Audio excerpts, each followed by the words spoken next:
for the talk. And maybe before we go any further, I just want to just go through it and make sure that it sort of covers all the important things as per your expectations. So the first part is just a brief walkthrough of like the high-level introduction of Docker as the technology. I won't spend a lot of time on that, but just to give you an idea, just in case you haven't done any, prior reading on this, or if you didn't watch the video that I shared or weren't able to for whatever reason, I'll just go over that. And then the second part will be about creating the first Docker container. Just a very basic example illustrating just what to expect when someone is talking about the container. And then the next part is taking a look at the container lifecycle within the host machine. And then the next part will be about building Docker images. So I will use a demonstration to just show you how to run your application in a Docker container. But ultimately, I'll be looking into how to build the Docker image, and I will prefix this by going into the depth of what Docker images actually are. So we'll look at the Docker build command and Docker push and pull commands. So we'll look into that, and then the next one we will look at an application container, where we now actually take a look at like a sample application. It could be any application really, and try to use a container to run that application. I'll be particularly focusing on some of the sort of pitfalls that you may come across using this. I know that in the very beginning it can really give you a lot of frustrations. Hopefully, we can iron out some of those issues during that time. And then the last part will be about how to use Docker during development. All right. So again, if anyone has anything specific that they would like me to include to this, please feel free to just shout. And now would be the time actually. Let's see if there's anything else we need to incorporate here. And if there are more requests for some concepts, then I'll deprioritize some of them because we don't have a lot of time. Docker is a very big technology. There's so much going on in here. Is there anything from anyone that we should be adding here, or does this look fine to everyone?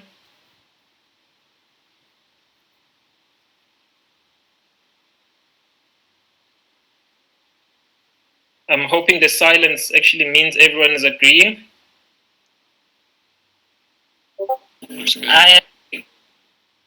Okay. All right, cool.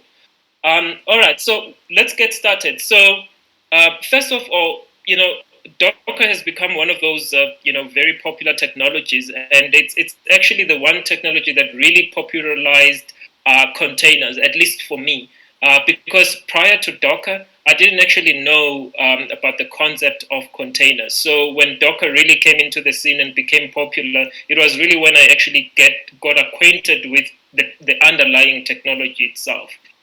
So I guess the most important, the first thing to cover on this level is really the just giving you an idea of what a container actually is. Now there are many versions of of how people actually define a Docker container. Some people look at it as more of a tiny virtual machine that you can run within the host operating system. Is someone trying to ask a question? If not, can you please mute? All right. If you are trying to ask a question, please just make sure that the audio is clear. And I'll just ask between Chioma and Gosana to let me know if there are questions that are coming through on the Q&A channel. Gosana, Chioma, acknowledge. Noted. Yeah. All right. Thank you. All right. So as I was saying, really a Docker container or a container in general is basically a sort of a process that runs in its own sort of independent environment. It runs as sort of its own little machine within the host machine. So while it is fully dependent on the host operating system, it really treats itself as a like a separate environment, and that is why it's become such a popular tool for making your applications portable and making sure that you only set things up once, and you can just take the container and be able to run it in different places. So that is really how I look at the container. And really, when you look at like the fundamentals of how the technology itself was built from the ground up, you'll notice that on the very basic level, a container is a process. Then what happens is then a lot of rules and sort of limitations and restrictions are applied around this process, so that it ends up having some sort of independence from the host operating system. Um, so you'll mostly encounter containers in a Unix environments, but it's now it's become possible to also run your containers on a Windows environment. So they've pretty much opened the support to just about all the major operating systems. Not all of them, obviously, but a lot of them have support for Docker. So even though I'm using Mac OS here, if you are running Linux or even Windows, we should still be able to accomplish similar types of activities here. So, and for that reason, I will focus on using the command line instead of the graphical interface, just so that it's familiar to someone who's using something other than what I have access to here. All right, does that make sense to everyone? If you have any questions, please do feel free to jump in. All right, so with that being said, we are going to start by looking at our first Docker container. So to actually run a container, a Docker container, there is a prerequisite for it, and that is an image, right?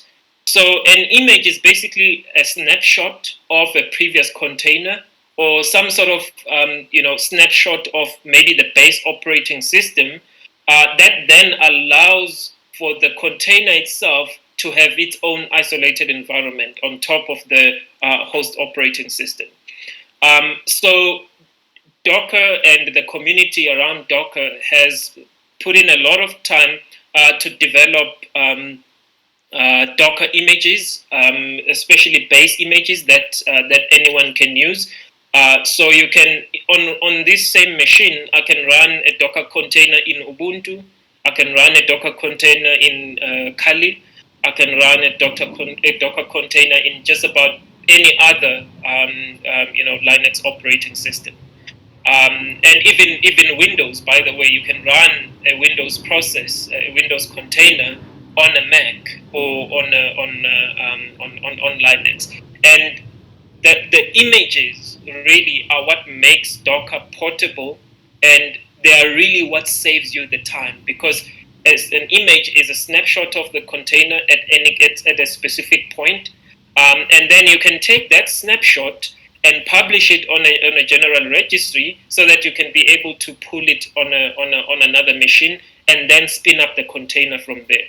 So just to really separate these two concepts, because it's really important to understand and to consider the difference between the two, right? So a container is basically the process. So when you run the Docker container, or the Docker that process, that whether it's for your application or something else, you get a container. So when you run it, it becomes a container, right?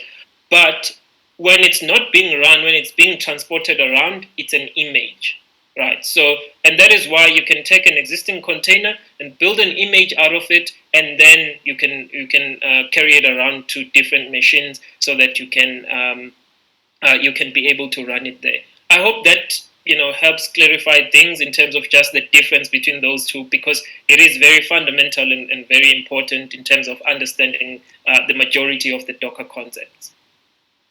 All right, so now to check which Docker images you have access to, you can run Docker images, and it will give you a list of images that have already been either built on this current machine or pulled down from the public registry. Right. So in this case, I have some of the ones that I built myself months ago, but I also have ones that were built by other people that I was just able to pull so that I can reuse. And that's another beauty of Docker images, is that if someone built a Docker image, you want to use it, but you just want to add some extra things on top of it, there's nothing stopping you from just taking that image and then piling some more layers on top of it, and then you end up with a new image. So that's a really neat thing about Docker images.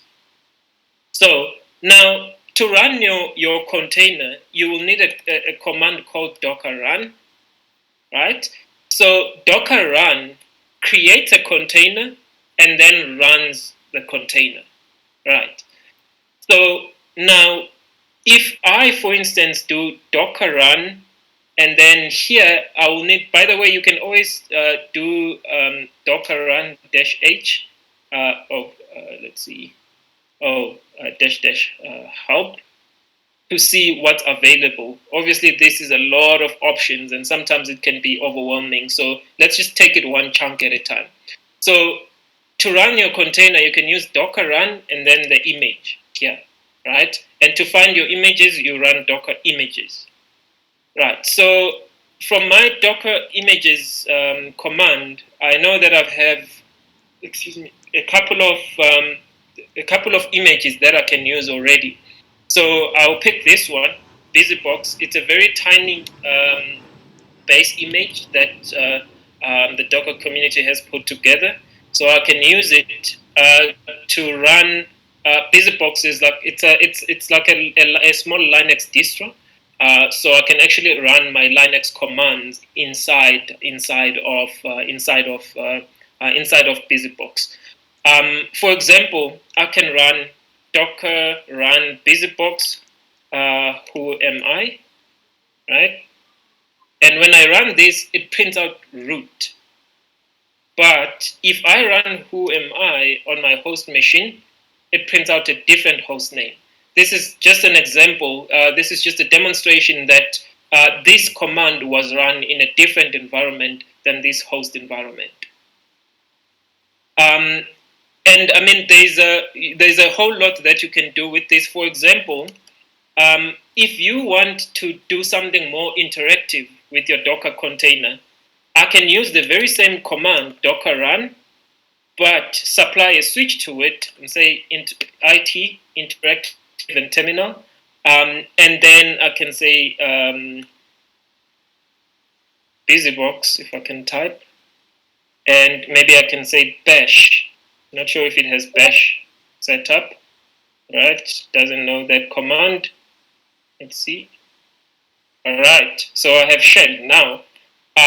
Now I can actually run some commands in a different environment from my host operating system. You can see here if I run uname, it says Linux, because really it is running as a Linux process. So, and it is sort of independent from what I have on my on my host machine. And this is the representation of the file system that comes with the container itself. So you can do a lot of things inside the container that make changes to your file system, but that doesn't affect the host machine, right? So that is how you can run your first container, really, on the basic level. Obviously, that is not practical and it's not helpful in terms of getting things done. So we'll look at a slightly more extensive example a little later. Marlon, before you move on, there's a question. Sure. From Lusanda. So he's asking, If is the who am I command part of Docker? No, so the who am I command is actually a Linux command, but since the Docker container is running based on the Linux image, then it inherits that command. So it sort of have imagine a Docker image as like when you download an SO, an image for your operating system, right? So once you've installed it and it's running on your machine, now you can run all the commands that are coming with the Linux kernel. But it's all made possible by the image. So the reason why I'm able to run Who Am I is because my container, the container that I was running, is based on BusyBox, which is a Linux distribution. I hope that makes sense. All right.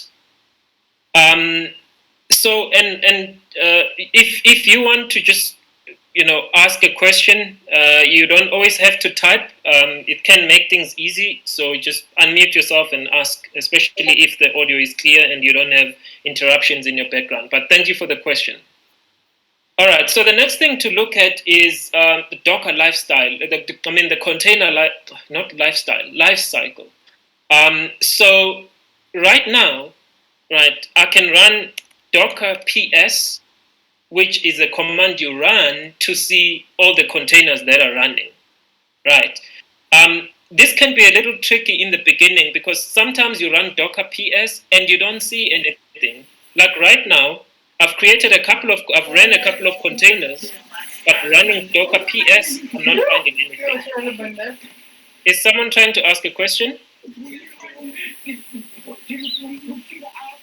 All right. Okay. You can mute, please.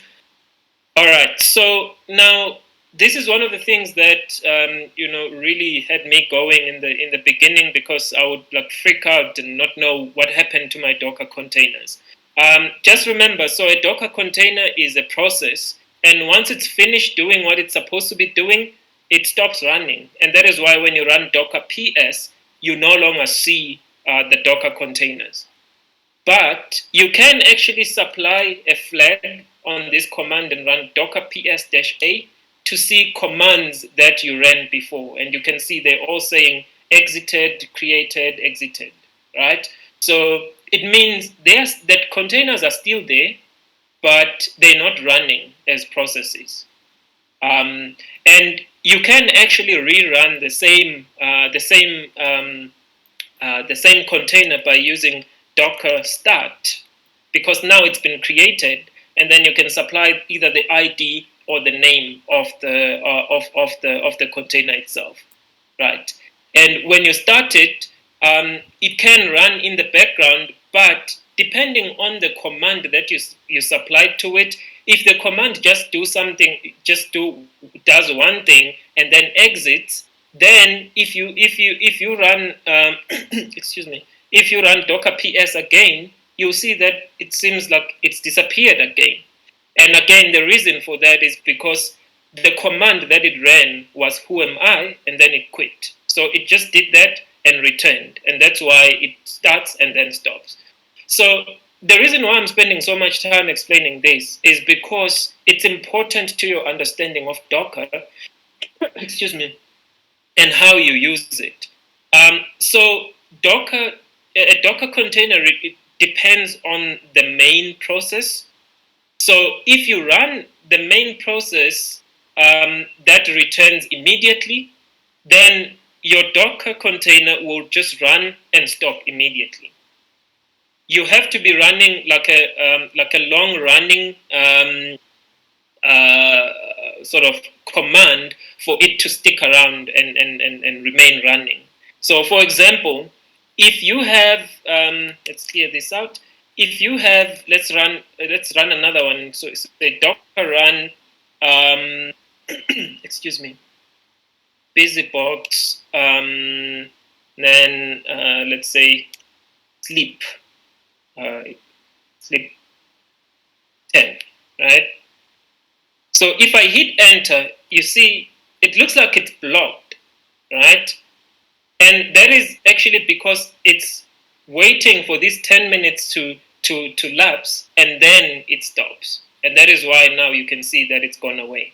So while the container is actually running, you can then be able to go and run Docker PS, and you'll see that there is indeed a container there. But as soon as it stops, then you run Docker PS and it's not there anymore. Right. So the Docker container remains running for as long as the main process is running. So that is why it's always important to make sure that you have a long running main process if you want to keep that Docker environment running for a long time.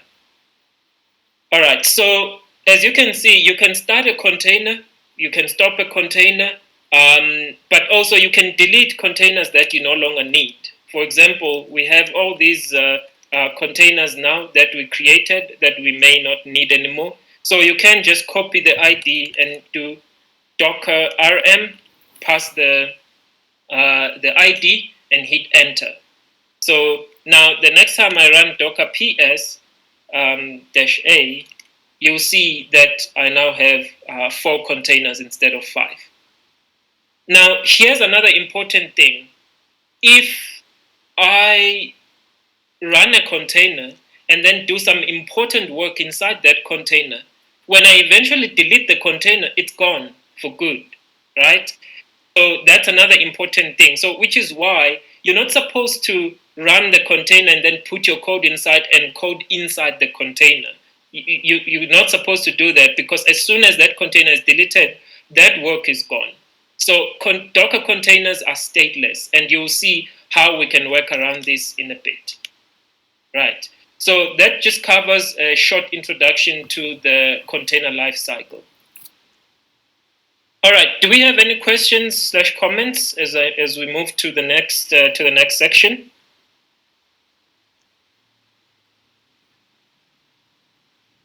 Okay. Not for now. There are no questions on the Q&A. All right. Go ahead. Okay. Thank you. So I've just created a folder named images, and I want to demonstrate to you how to build a Docker image. Now, as you remember, I said a Docker image is a snapshot of a running container, but the way that you create them has evolved quite a bit. It's become much easier to build Docker images. So that's what I will demonstrate now. So let's just open this on like a code editor. Didn't install the Visual Studio Code command. So let's go open. Yeah, this is the folder that I created. Right. So now to build a brand new Docker image, right? You can create this file called Docker file. So this file is immediately recognizable by Docker. So it's basically an instructions file that helps you tell Docker how to build your image. Right. So if you remember, when I run Docker images, I have some images here that are already available to me. So I have BusyBox, for example. So I can build on top of BusyBox and just make it possible for me to add new features to the BusyBox image. And the way that I'll do that is I'll start with a command called from. So I'll say from BusyBox. And then what follows here are all the instructions that I want to add of things that I want to add on top of BusyBox. That will include if I wanted to install things or I wanted to change some settings, anything that I want to do, I can do now on top of this BusyBox image, and then I can build a new image out of that. So let's say that the basic example that I want to follow is I want to create a new Docker image, but all that I want to change on that Docker image is like an environment variable where I will say, let's call it name equals demo. Right. So all that I want to do is create a new image that sets an environment variable. Right? It's a very trivial example, but this is how you build your images. So now that I've done that, I can actually now go run a command called docker build, which is this part over here. So where I run docker build, and inside the directory that contains my Docker file. So I just have this Docker file over here. So I can run Docker build, and then give it. You can give it a path where to find your the Docker files. So I'll just give it the current path, and then you will need to give your Docker image, your new Docker image, a name. And to do that, you just need to supply a tag. And by convention, the Docker image tag will be your username slash the name of the image. I'll just call it name. And then you can also append a version here, but for now, I'll just keep it simple. Right. So now I can hit enter and build this. Right. As you can see, it says it's finished. So now let's check Docker images. Images. You can see now I have a new image called excellent/name, right? It's based on the BusyBox image. So let's test it out, right? I'm going to run a container based on this image. Paste that, and then I'm just going to run a shell in that container, right? So let's start with uname. So you can see it's still Linux. It's still based on the BusyBox image. But now I can actually run env to show you that here's the alteration that we made to the image. It's right over there now. So if I do echo name, I'll get demo, which is something that didn't exist inside the BusyBox image. It's something that we added ourselves, based with using the Docker, the Docker. What's this thing? The Docker file, right? So again, I can exit from this. Let's clear this up, and you can see. So I just used this Docker file, and all it had inside was from BusyBox. You always need the base image because you're basically building layers on top of an existing image. And then I did. I added my changes, and then I saved it as a new Docker image, and that's what you are seeing over there. So it's a new image that we've created. All right. So that's how you create the Docker image, right? So we'll look at a slightly more practical example in a bit, but just on the basic levels, this is how all the Docker images can be created. There are other processes for creating base images which are slightly more involved, but even like in my days of using Docker, I've never once had to build a base image because other people have already done that, and you can just build on top of that. All right. So there's a lot of things that you can do also inside your your Docker image, right? You can run commands. Let's say now, if I ran this Docker container, right? And I run ls. Let's say that I wanted to add more folders, maybe another directory that I prefer. Maybe for running my application, right? I can do that on my Docker on my Docker file by using a command called run, and then I can just do make directory and then say what do we want to call it? Let's say app, right? I can do that, save it, but now every time you change your Docker file, you will need to build another Docker image for you to then be able to run new containers from it. So now I can run docker build again, and then -t, my username, slash name, and then I can give it a version and say it's version 1.0, right? And then I build it. Now, if I run docker run, and then I say I use this tag with the version, and then I run the show.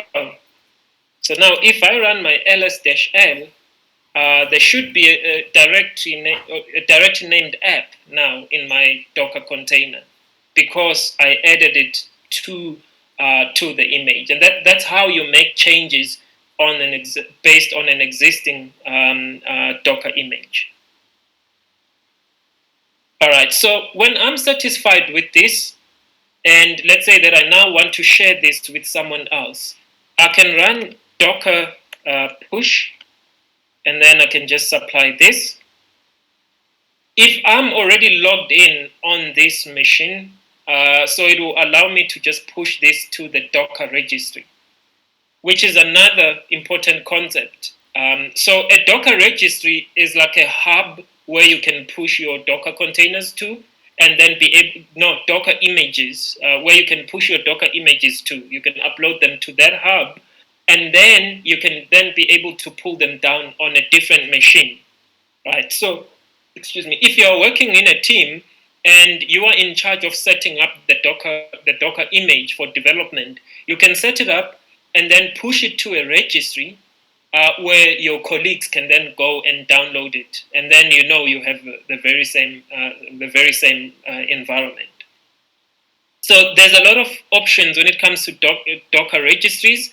GitHub has their own Docker registry. GitLab has their own. Docker has their own. But by default, it will use the Docker Hub registry. But if you wanted to upload this, for instance, to GitLab, you can do docker push gitlab.com, and then your username on GitLab. And I don't know the exact URL. I don't use GitLab much, but it will be something similar. Usually the registry itself will give you which URL you should be using, right?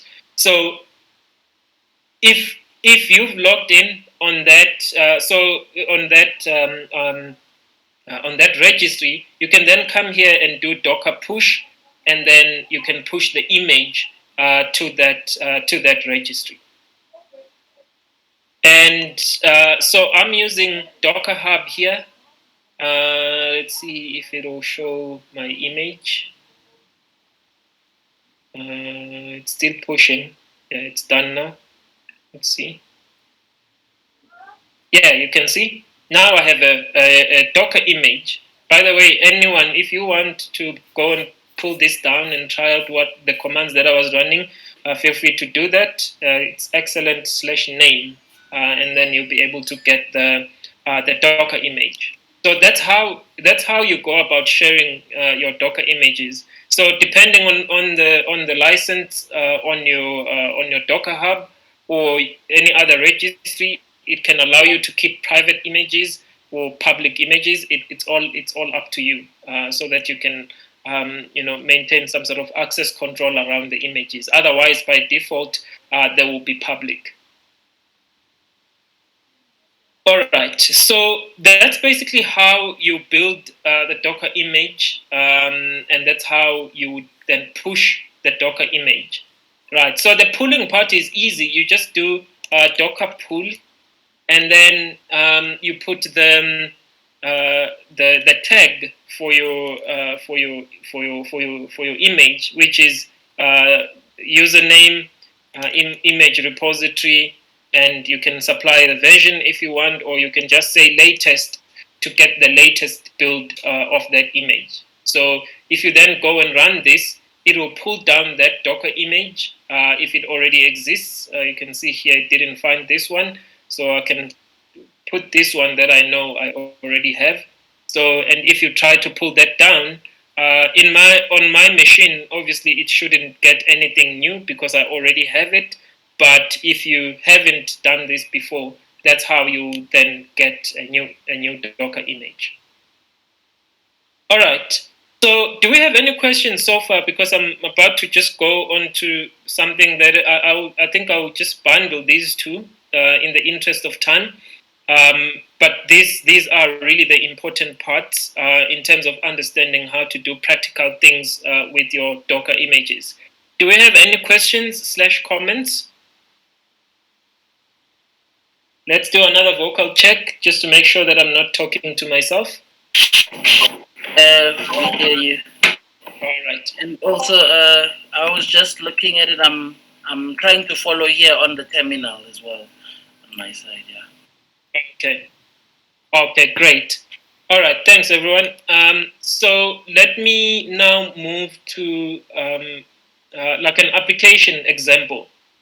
Right, I have this application sample that I used on like the previous Docker video, where you see. So we have this application here. It's just a simple to-do app.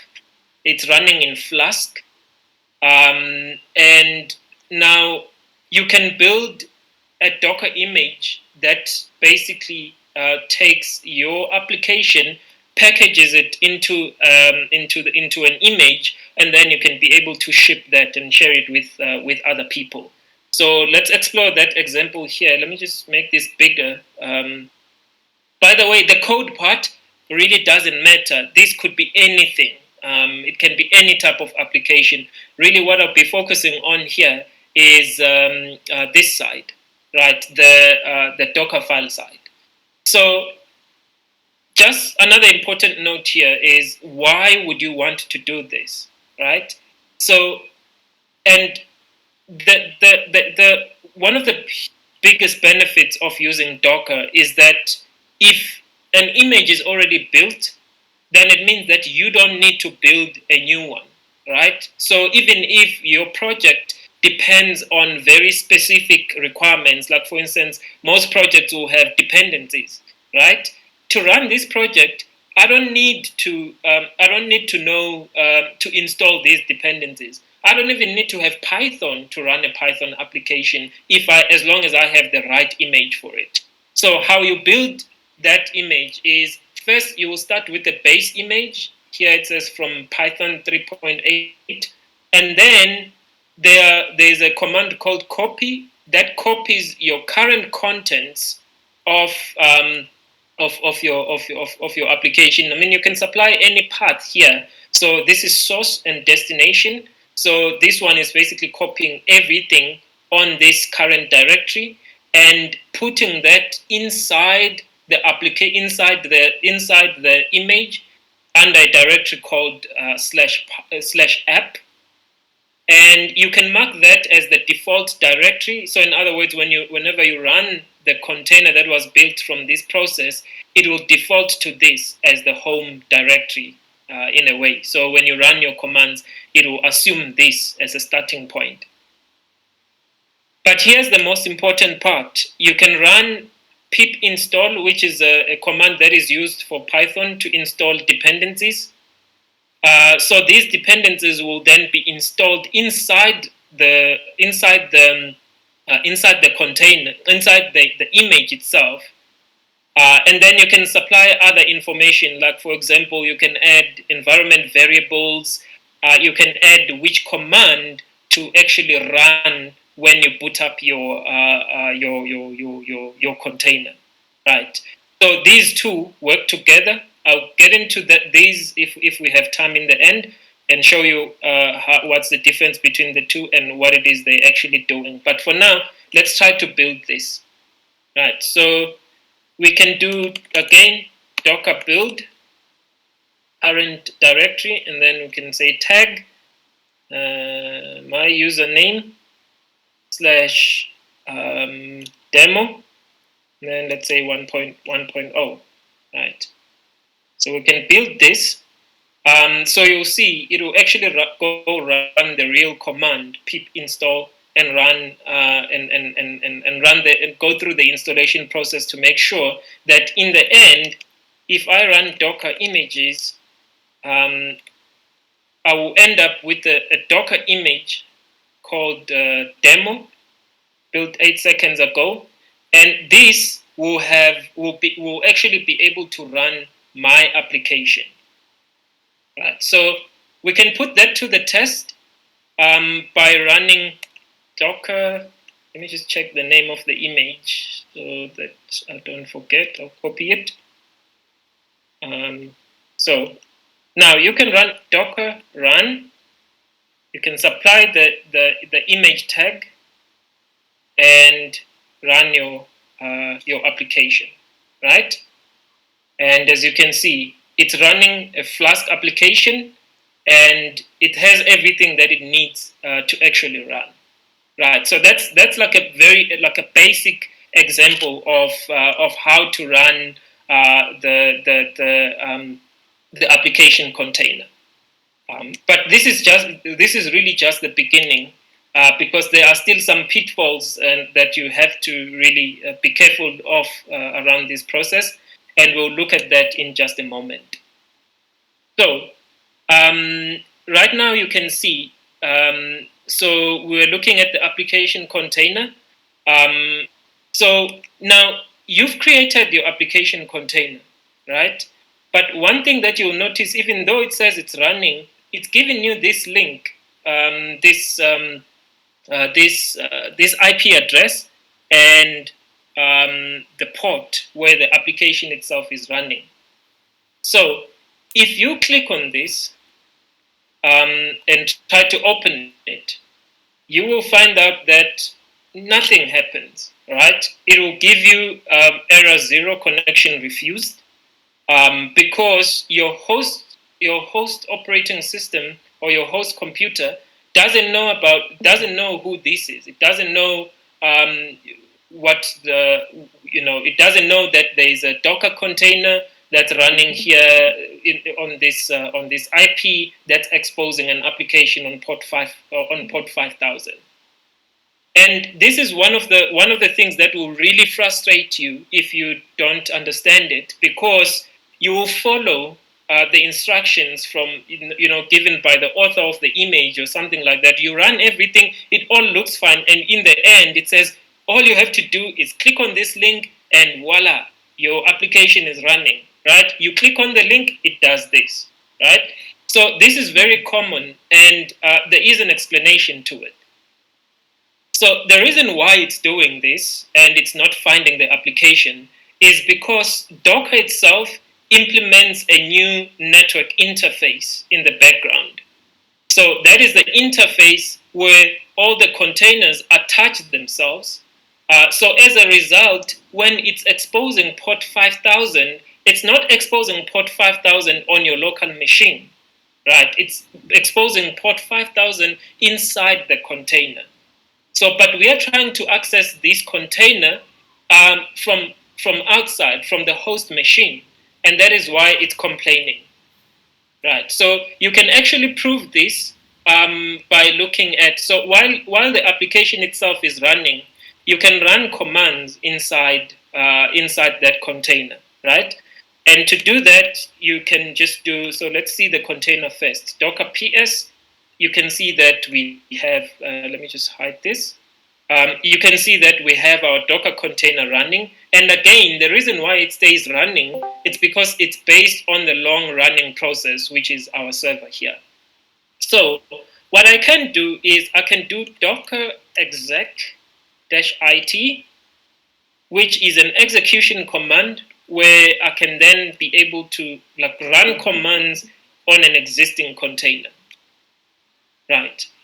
So, and just to make sure that I'm inside the container, you can see that I'm inside the /app inside the container, because according to our image, we said the default web directory is /app. And you can see it if you run this command, and you will see it goes /app, right? So now if I have curl or something like that installed, let's see if I do curl. I hope I do HTTP localhost port, what's the port? 5000. You see, it's printing out my HTML, which is really what I'm expecting to get over here, obviously rendered in the browser. But you can see that inside the container, it's working. But let's exit the container and run the same command again. Curl http localhost port 5000. See? It says connection refused. So now there is a solution for this. Otherwise, my whole rambling would not have been important. So what you can do is, let's cut this out, kill the container, docker ps, the container is no longer running, right? So there is a way that you can map a port inside the container to your host operating system. And to do that, when you run your container, you can just do docker run and then supply a flag to it and say port. You can say port 5000 inside the container. I want that to map to port 5000 outside the container. Right, so if I now run this, let me see. Oh, it's not liking the format. Let's see, unknown flag. Let me just use the shorthand. The shorthand is for port forwarding. Sometimes I don't know the extended version of the thing because I use the shorthands. So you can do docker run -p 5000 :5000, which basically says port forward any traffic on port 5000 on my local machine, on my host machine, to the process that's running inside the container. So as a result, we may still not be able to access it this way, but if we do localhost port 5000, if we hit that, suddenly our application is working. Right, so that's one of those nuances around Docker that can really frustrate you, especially if you don't know the reason why something is not working.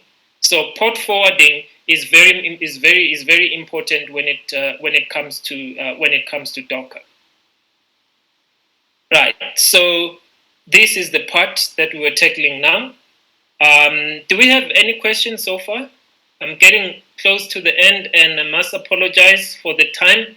I aimed to get this done in an hour, but since we started a little bit later, I hope everyone is okay with just padding the session with a couple of minutes.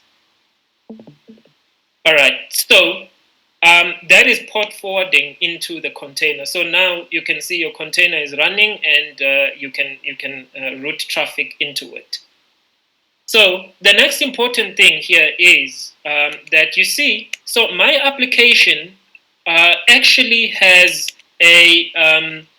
if you look into the code, it actually has an SQLite database inside where it's storing all the data, right? So if I enter all the to-dos, if I refresh this, it's actually persisting these to-dos inside my Docker container. Inside the Docker container on my Docker volume, right? So now, not in the Docker volume, but in the SQLite database. So, but if you remember, I mentioned earlier that Docker containers are stateless. If I go and do docker ps. Okay, I've killed it. So docker ps-a. This is the one that we were running just now.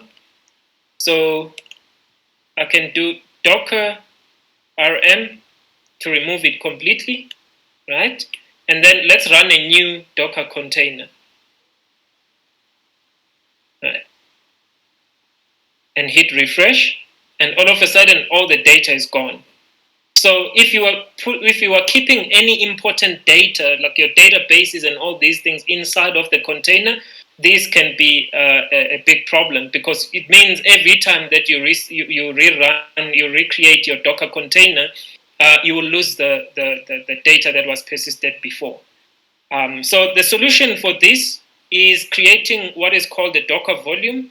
where you can actually mount a file on the host operating system so that it's visible and writable inside the Docker container. So as a result, instead of the Docker container persisting the data inside itself, it will actually route that persistence out into the host machine. And doing that is not very difficult. So all you have to do is supply -v, and then you can give the name of the file. Let's call it db.sqlite.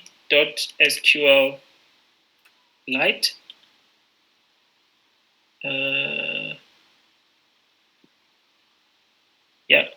And then inside, you can map it to, remember our application is sitting inside the container, it will be sitting in /app. And then you can also, inside, you can call it db.sqlite, just like the application expects. Let's see if I got that right. No, it's complaining about something. Oh, yes. So it might, from time to time, it might complain with the relative paths. So in this case, it means I need to include well, let me just do this. So this is just shorthand for run the command in the called pwd. The output of that will be prepended to my path so that I get an absolute path instead of a relative path. Then I hit enter. Whoa! So you can see there are some errors that I'm getting here. But you can see already that it's noticing some changes. So let's see what is the unable to open database. All right, so the database was created, but somehow the application inside is unable to actually open the database. All right, I won't have the time to debug this, but what it's actually saying here, yeah, it couldn't open the database that I mounted inside the container itself. But you can see the container was actually generated on the host machine instead of it being inside the container. Don't worry, I'll show you a workaround on that you can employ, particularly on development, to work around this issue. Obviously, this does have a solution, and it might be simple, but I don't have the time to actually go and debug this. So I'll go with an alternative. Right. So that's just a brief intro into Docker volumes. But let's explore the Docker volumes a little bit further on creating a development container. So before we go to that, can I just pause and check if we have any questions, concerns? I hope that I'm sort of on the right track in terms of the expectations here. If not, can you just let me know if there's anything you would like me to cover in the next couple of minutes? Nkosana and Chioma, there's nothing on the channel.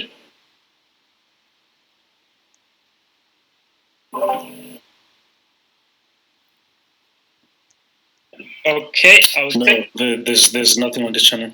All right. Okay, I hope that we are still on the right track. So now let's look at how you can use your Docker image during development, right? Because sometimes, as much as you would want to use Docker to ship containers, it's also beneficial to be able to use Docker for day-to-day development, right? So, and doing that is easy once you've set up your Docker file and you now have a Docker image, right? So we can actually even close this and just focus on what we need to do for our application. Let me just also delete this SQL database here. Right. So what I want to do now is to run my application and then be able to continue doing development on the application. Because now, if I actually run my application and then I go into the code and try to edit stuff. Let's just try to break something, right? Just delete things, right? And then we go and refresh. My application is still not broken, which is obviously not what you expect. Even if you go and like delete all of this, save, hit refresh, application is not breaking, right? And the reason for this is that your code was actually packaged with the container. So if we go back to our Docker file, you can see we have this command called copy the current contents into a folder named /app, which means that the application is running based on the previous snapshot of the application when the image itself was built. And obviously, this is good for production if you are deploying to a server somewhere and you just want to run the application. But if you want to do continuous development on the application, then you need something different here. And that is also where Docker volumes come in. Again, a Docker volume is basically a link, a file system link between the host machine as well as the inside of the container. So let's try and set one up. So again, we can just run our container in a similar way as we did before. But what we can do is we can say, now add a volume that maps the current directory into a directory called /app. So we are essentially overriding whatever we had copied here so that it's instead exported and it's sitting on the host machine, but the container itself sees it as being inside its own file system. So that's what we are trying to achieve here. And if the demo gods allow, good things should happen. All right. So at least the application is still running. Let's hit refresh. Okay, the application is still running. Now here's the interesting things. You can see now there's a new database that's been created and it popped up on my local machine.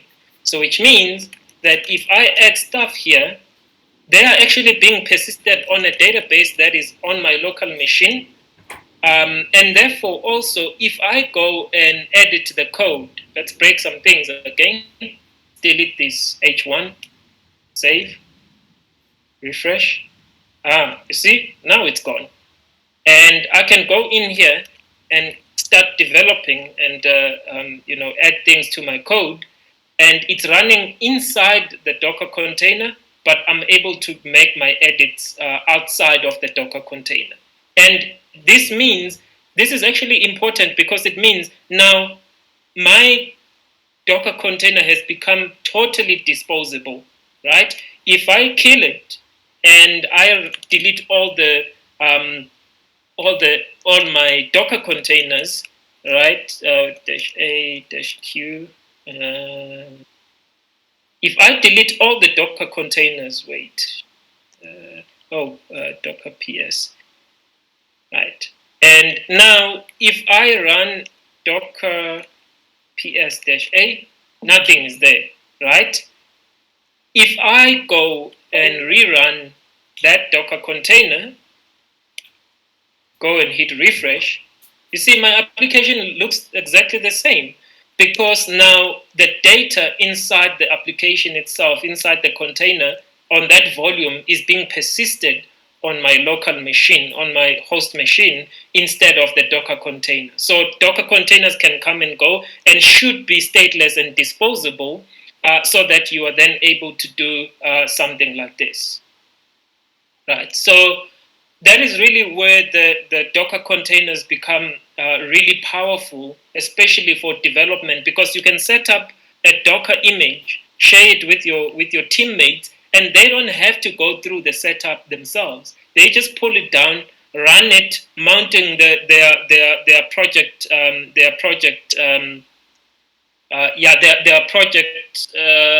directory inside, and then they can just start developing. So if you have some version control to do you want to push some of these things to your repository, you can do that just like you do every single day without any regard for the fact that there is a Docker container that might be running at some point. So this is where this is like the power of Docker volumes, and this is how you can use them during development. So just to wrap everything up, I would also like to just introduce one last thing. There is a command, as you can see. I mean, there's so many commands that have been running, and it might be easy for one to really become disoriented and not remember even how to run these commands, right? So there is a way that you can set this up once so that you don't have to do it every day, and that is by using a command called Docker Compose, right? So how Docker Compose works is that you create a YAML file called Docker Compose.yml. Oh, it's the same thing. All right. And then in your Docker Compose, you add the instructions and of how to run the container as a service. And then you can save them in your repository and check this into your repository, commit and push it, right? So how you write the Docker Compose file, there is a whole, there's documentations on this on the Docker website itself. So if you want, you can just copy stuff from here and modify it. And in the interest of time, I will do that. What you basically need to do, let's just call this one app. So it's a declaration of services, and we can remove this one. So our application just has one service, but sometimes when you're doing development using Docker, you might have your app container, but also you might have your database container, caching container, and a whole lot of other things. So this is where using Docker Compose becomes really valuable. And now, if you remember the instructions that we were using, the command that we used before was docker run, the port forwarding 5,000 to 5,000. You can add it here. You see 5,000 to 5,000. And then the volumes is current directory to /app. So let's do that. Let's remove this. So it's current directory to /app. Right. And then it's the Docker image. So we can come here and say image and pass that. Right. And we don't need this this volume. We can delete that. So and just keep it simple. So now to run my application, instead of having to type this long Docker command and trying to remember which ports I'm exposing and all those things, I can just write it like this and then do Docker Compose. Docker Compose up. And then I run that. You'll see that it will set up some things and then it will give you something familiar, right? And then you can go over here, refresh, still the same application. If you add some data, it's still the same application. So it's the same one that you used before, right? So this stuff is not part of your Docker image. It will be part of your project repository, and then you can use this. You can check this into your repository or whatever you are using as a base of collaboration, and then be able to share it with others. So, which means that for others in your team, instead of worrying about, all right, so what image was built, who built the image, what is the username for the image, all they would need to do is run Docker Compose up. And as soon as you do that, if the image doesn't exist yet, it will pull it down for you. And then it will set up everything for you. And then it will be running just like in your colleague's environment. So I would like to wrap this up here. I hope that I've covered some of the important things and hopefully answered some questions. But let me just open the floor for a minute or two to check if there is any sort of questions that remain unaddressed.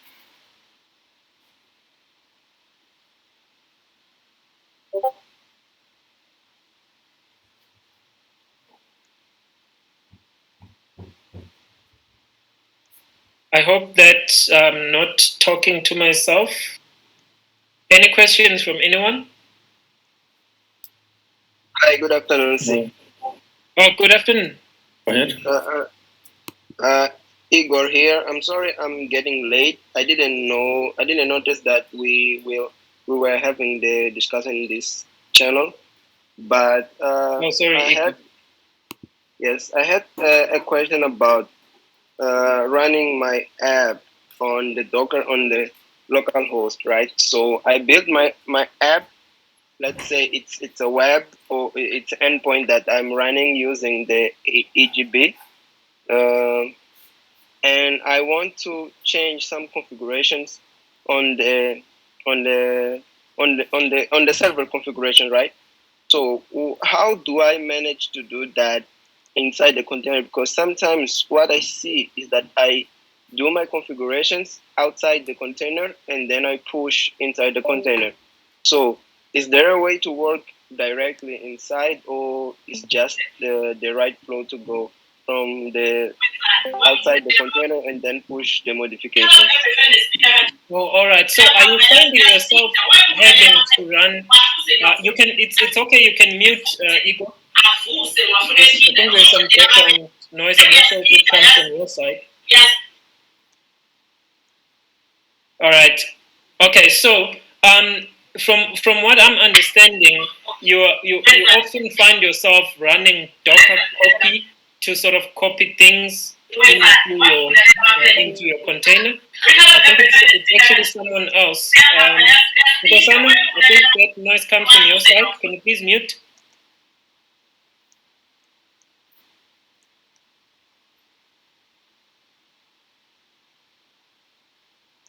I hope that works.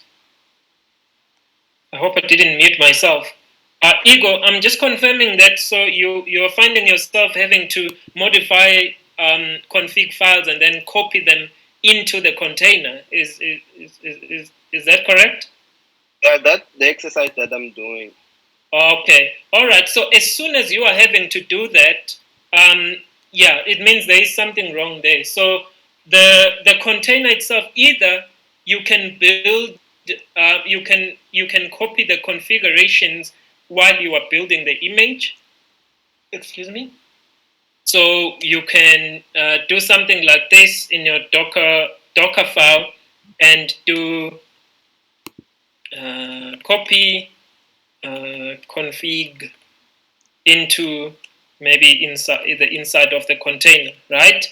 But sometimes if your config will be changing all the time, that's the time where you can actually now use a Docker volume to mount those configs, right?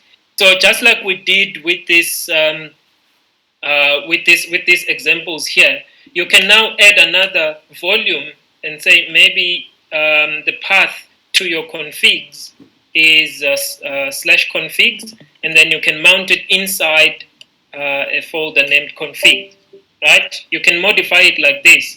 So when the next time you run the container, it will be looking for these configs on a local folder named configs. So then it means you end up having something like this, right? So now it means you can code all your configs inside of the Docker. I mean outside the container, but on your host machine. So whatever changes that you are making here, your Docker container will be able to see them. Right. So as a result, then you should actually on ordinary occasions you should never be doing Docker copy. It's you should only be doing it if like on like edge cases. But ordinarily you would use you would mount things in using volumes. to then be able to access them inside the container without copying them around, because that also means that whatever changes you are making to your configs will be persisted to your machine instead of inside the container. Does that answer your question, Igor? I'm not so. I'm sorry. Are you able to hear me? Yes, I can hear you. I think I'm not sure if I understood it well. I should have Docker compose.yml so I can identify the configurations files, right? Yes, I would recommend that. Yes. I understand. All right. Yeah. Thank you. Yeah. So because if you add it there, then you don't always have to remember it when you are running your Docker run command. So Yes. Docker Compose gives you that convenience.